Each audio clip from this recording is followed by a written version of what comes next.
Unha mesa que ten como obxectivo facer unha radiografía da literatura que se está a escribir hoxe en día, un obxectivo que é ambicioso, pero creo que é un tempo necesario. Neste sentido, creo que o título do marco, que hoxe nos convoca aquí, este encontro de novos escritores entre dous séculos, pois a verdade é que non podería ser máis acertado para incitar ao debate, o debate que queremos que xurda aquí, porque nel están presentes dous termos que, en certa medida, creo que son polémicos, ou que teñen resultado polémicos ao longo de todos estes anos. Un deles é, obviamente, novos, os escritores novos, noveis, xoves, novidosos, e outro é o cronolóxico, a etiqueta cronolóxica, entre dous séculos, no novo século, na fin de século, esas etiquetas que case sempre están presentes cando intentamos ordenar o panorama literario nos diferentes. A nosa xeración, poderíamos dicir, entón, parece ser sucesora dunha mesma voz, filla dunha concepción da literatura, dunha mesma, ao cabo, xeración anterior. Con esa xeración anterior identificámonos e a ela nos opoñemos en momentos diferentes. No entanto, é certo que o experimento non dá tan evidente resultado cando facemos a proba con moitos outros autores e autoras que, nados aproximadamente no mesmo tempo, non semellan ter evolucionado desde a mesma matriz. Falo, por exemplo, da poeta María do Cebreiro, a quen non parece tan sinxelo enmarcar na chamada xeración nos 90, caracterizada pola tamén chamada poesía de muller. María do Cebreiro interroga camiños que se bifurcan da cuestión do xénero para ir recalar, por exemplo, en reflexión sobre a construción do poema. Porén, é aquí onde, na miña opinión, cabería estudar, ainda que este, sen dúbida, non é o lugar máis adecuado, de que maneira os autores e as autoras que semellan non participar dos parámetros que unifican unha xeración,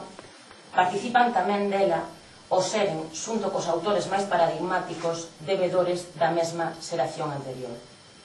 Porque entendo que voces como as de Chuspato ou Rompente constitúen experiencias insalvables, quero dicir inevitables, para unha boa parte da produción posterior a elas. E a partir de aí son asimiladas e interpretadas por vías diversas segundo os diferentes autores posteriores. Existe, no debido ao noso sistema literario, unha teima constante por avanzar na categorización, o que se traduce en ocasións nunha celda etiquetadora que moitas veces avanza máis rápido do que a propia realidade. Dicía Manuel Rivas que Galiza era un bonsai atlántico, establecendo as bases da metáfora no feito de falar dun elemento pequeno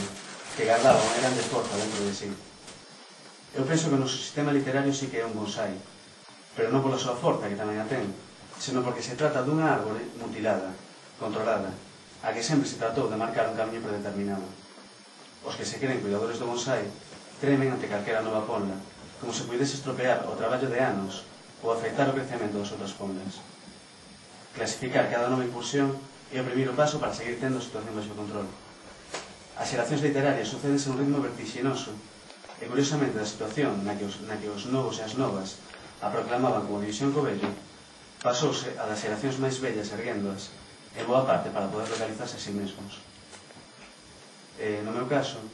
aínda non saíra o meu segundo libro de narrativa, cando xa estaba encadrado nunha xeración que seguía a outra xeración preferente e esta a outra máis. En ese momento, a maior parte dos membros das tres estaban en activo, producindo textos que ainda ninguén lera, pero que supostamente tiñen xa unha serie de características absolutamente claras e coherentes entre sí. Estamos falando de escribir para un mercado, porque creo que vou introducir a palabra mercado nestes foros, e que temos que terlo claro. Como é posible que estamos escribindo para un mercado o que accede de maneira voluntaria un 15% da población do noso país? Como é posible que estemos escribindo, e teño aquí o dato apuntado, nunha lingua que ten, e este dato a sí mismo non ten por que ser fiable porque saquei nun periódico, pero ese periódico decía no mes de maio que hai 144.000 lectores de galego. Entón digo, como é posible que nos metamos, nos olvidemos dese outro 85% da xente e digamos, non, hai que tirar por aquí e escribir para estas 144.000 persoas. Tiña por aí uns cuantos nomes máis, as xeracións das novas tecnoloxías, a xeración dos que renunciaron á palabra, porque me parece moi curioso como desde os poderes públicos, ainda que neste caso non se pode decir, porque de alguna maneira están apoiando que esteamos aquí, non? Os poderes públicos, como desde os poderes públicos se fomenta de unha maneira moi decidida, e neste caso falo do teatro, aqueles espectáculos que fuxen da palabra, non? E eu teño claro que se fomentan os espectáculos que fuxen da palabra porque é moito máis cómodo e normalmente son menos nomes. Rematando estas valoracións de taberna que estou facendo, creo que tamén nos podíamos buscar nomes un pouco de retranca e intentar meternos nunha especie de término así como xeración gaiás. Xeración gaiás ou xeración monstro, podemos escoller aí como os que queiramos meternos nese círculo, porque creo que económicamente o conto que nos vai ter hipotecados durante moitísimos anos esta herdanza dun pai que non quixemos e que non nos quixo e que temos aí que vamos ter que seguir pagando, que a cultura do país vai ter que seguir pagando, Deus sabe como e Deus sabe como imos facer funcionar iso, e que tamén pode ser un asunto que determine o que escribimos, o que facemos e os produtos que vayamos sacando.